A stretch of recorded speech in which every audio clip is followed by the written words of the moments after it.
বছর ঢাকা বিশ্ববিদ্যালয়ে বি ইউনিটে ৫২৬তম স্থান অর্জন করেছি এবং একই সাথে এ ইউনিটে বিজ্ঞান ইউনিটে ৯৫তম স্থান অর্জন করেছি এবং সেই সাথে আমি সমাজ কল্যাণ ও গবেষণা ইনস্টিটিউটে ভর্তি হয়েছি। আমার এসএসসি শেষ করেছি ডাসা মাধ্যমিক বিদ্যালয় থেকে।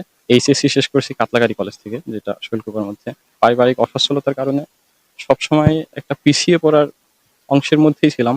তারপরে বাবা খুবই সচেতন ছিল পড়াশোনার ব্যাপারে। ওই জন্যই পড়াশোনাটাকে আরকি খুব ভালোভাবেই আঁকড়ে ধরেছিলাম। পরে এসএসসিতে আমি জিপিএ ৫ সহ বোর্ডের সাধারণ বৃত্তি পাই।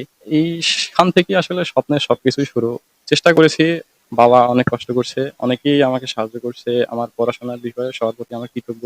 আমার পড়াশোনার বিষয় বা অর্থনৈতিক বিষয়ে একদম অনিশ্চিত। আমি আমার কালকে ভর্তির ডেট আছে, মানে কাগজপত্র জমা দেওয়ার।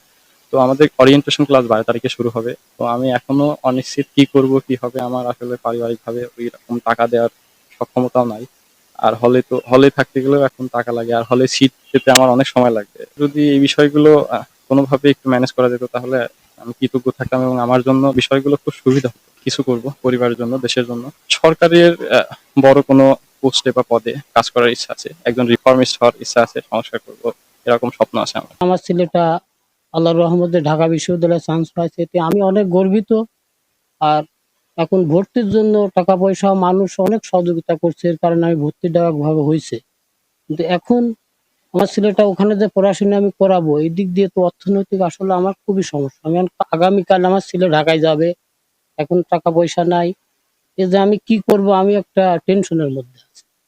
এখন এই ব্যাপারে যদি সরকার থেকে যদি আমার এই সহযোগিতা করতো আমার ছেলের এই লেখাপড়া ঢাকা ভার্সিটিতে পড়ার জন্য, তো এতে আমি অনেক খুশি হতাম আর কি। আসলে আমাদের এই ছেলেটা মানুষের মতো মানুষ হোক, তার পিছে আপনারা সবাই থাকে একটু সহযোগিতা করেন, এটাই আমাদের আবদার। পর্যন্ত সে অনেক কষ্ট করে এই পর্যন্ত আসছে এবং অনেক ভালো মেধাবী ছাত্র, নিজের যোগ্যতায় সে ঢাকা ইউনিভার্সিটিতে চান্স পেয়েছে। লেখাপড়া ভালো ছেলে। এখন সবার কাছে একটা অনুরোধ, যাতে ছেলেটার পিছনে সবাই থাকে।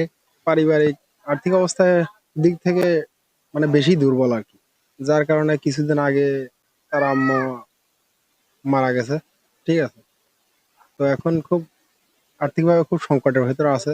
আসলে তার আর্থিক অবস্থা খুবই খারাপ আমার জানা মতে। তার বাবা একজন দিনমজুর, ভ্যান চালক, কিন্তু এখন সে টাকার অভাবে সে পরের বাড়িতে কর্ম করে খাচ্ছে। আমরা ওর লেখাপড়ার জন্য আমার পরিষদের পক্ষ থেকে এবং আমার পক্ষ থেকে সার্বিক সহযোগিতা করব এবং বিত্তবানদেরকে আহ্বান জানাবো এই ছেলেটার পাশে দাঁড়ানোর জন্য।